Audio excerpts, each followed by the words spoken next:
A pergunta que mais me fazem em relação ao processo, principalmente o processo trabalhista, é quanto tempo ele vai demorar?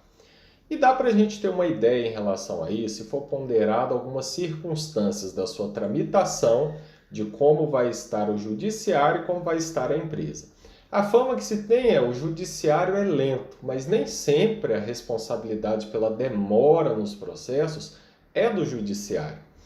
Então, quando você começa um processo trabalhista, em primeiro lugar, você vai ter uma reunião com seu advogado, em que vai ser ali colhido alguns documentos, informações e elaborada a chamada petição inicial. Aqui a gente tratando como exemplo os casos trabalhistas, cada processo criminal, tributário, eleitoral, cada um vai ter seu trâmite, mas para ter uma ideia do processo trabalhista, ele vai começar por esta petição inicial, em que são relatados os fatos. Então, a primeira demora do processo, o período em que o advogado está fazendo a sua ação.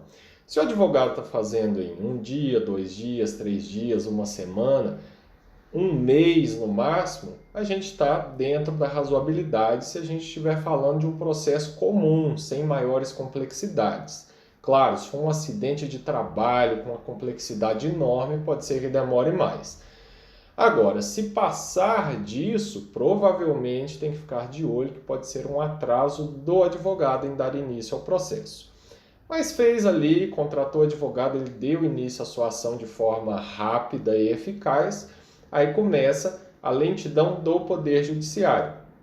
A primeira providência que vai ser tomada é o envio de uma intimação para que a empresa, o empregador ou quem vai ser réu no processo responda. Essa correspondência enviada por AR, né, uma carta normal que o tribunal envia, normalmente demora ali, pelo menos aqui em Brasília, cada estado, cada tribunal tem sua velocidade, nós vamos colocar aí uma semana. E aí vem a parte que depende muito da colaboração, da compreensão e da intenção do empregador de agilizar a questão. Então, por exemplo, se o empregador, mesmo percebendo que ele está totalmente errado, ele não quiser fazer um acordo, provavelmente o processo vai demorar muito mais. Ele recebe a intimação, ele vai ser convidado a comparecer a uma audiência. Normalmente se inicia por uma audiência de conciliação, cujo objetivo é apenas tentar negociar um acordo. Depois passa-se para uma segunda audiência para oitiva de testemunhas, apresentação de provas e coisas do gênero. Há juízes e há hipótese em que a audiência é unificada, ou seja, faz tudo de uma vez. Mas a primeira etapa, tirando, por exemplo, também os processos aqui de Brasília, a gente tem uma demora média ali de 2 a 3 meses.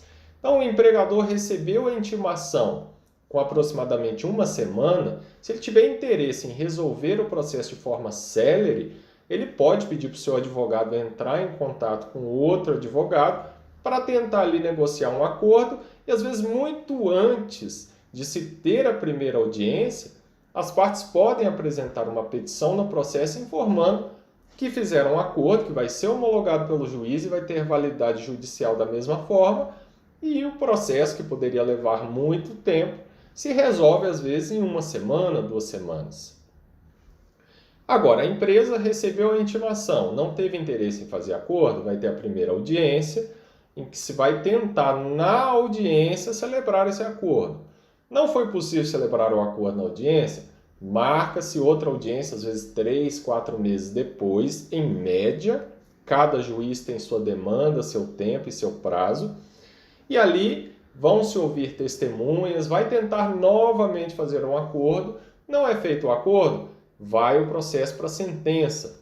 Tendo a sentença do juiz, suponhamos que a empresa perca, ou que você ganhe a causa, mas não fique satisfeito com o valor. Pediu 10 mil de dano moral e recebeu 7 mil pelo entendimento do juiz. Não estou satisfeito, quero o valor total. Então, da sua parte também, pode ser que o processo demore ainda mais.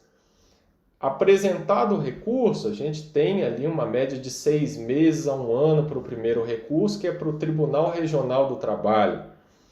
Terminado a fase recursal do Tribunal Regional do Trabalho, tem-se a possibilidade de se recorrer novamente ao Tribunal Superior do Trabalho.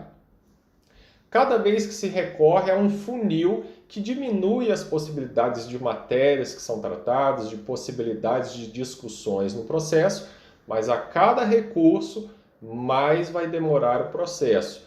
Então, veja, se o empregador responde ao processo, é direito dele dar seguimento e apresentar recursos e buscar seu direito até a última instância, mesmo que ele tenha perdido a causa.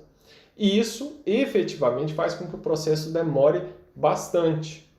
Também esta etapa recursal, em que se apresenta um recurso, que às vezes demora 1 ano, 2 anos em média, volta-se o processo para a primeira instância. A partir do momento que a parte recebeu o direito de liquidar aquele valor, terminou a fase recursal, ganhou, não tem mais o que se discutir, o processo vai para a contadoria do tribunal, vai ser ali decidido quanto vai ser devido pelo empregador. Pode ser que ele não pague. Se ele não pagar, começa mais uma demora no processo, que é a fase de execução. Você vai pedir para bloquear as contas da empresa, vai pedir para penhorar bens, vai pedir uma série de fatores que às vezes a empresa não tem nada no nome dela e isso faz com que o processo demore ainda mais. Então veja, quais fatores nós temos?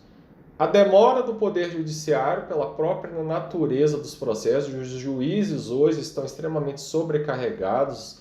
Tem juiz aí com 11 mil processos para cuidar dentro de um gabinete.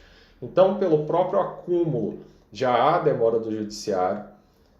A intenção da parte autora, da parte que está levando a pretensão à justiça de recorrer até as últimas instâncias, não fazer acordo e pleitear tudo que tem direito até o fim, tudo que entende devido até o fim, e o lado da empresa de também querer dar continuidade a essa discussão até as últimas consequências, fora o caso das empresas que são literalmente dão o calote nos processos, não pagam de forma alguma, e se for um caso mais extremo, por exemplo, decretou a falência ou uma recuperação judicial, mais um entrave que leva o processo a uma outra esfera, já que tem que se continuar a discussão ali na própria vara de falências. Então, são vários fatores que a gente poderia ficar um dia aqui falando sobre as peculiaridades, mas no geral o que é importante esclarecer é: existem inúmeras questões que fazem com que um processo demore. O que se espera é que se resolva de forma célere,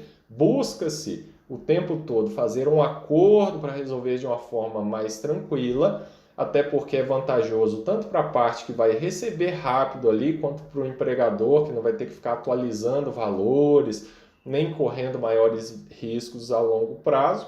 Mas, de fato, quando se pergunta no início do processo quanto tempo vai demorar a minha ação, a resposta é: depende. Se a empresa está disposta a negociar um acordo, você está disposto a negociar um acordo? Será que o juiz desse processo está com a demanda muito grande? E tudo isso é levado em consideração para que se resolva da melhor forma possível o processo.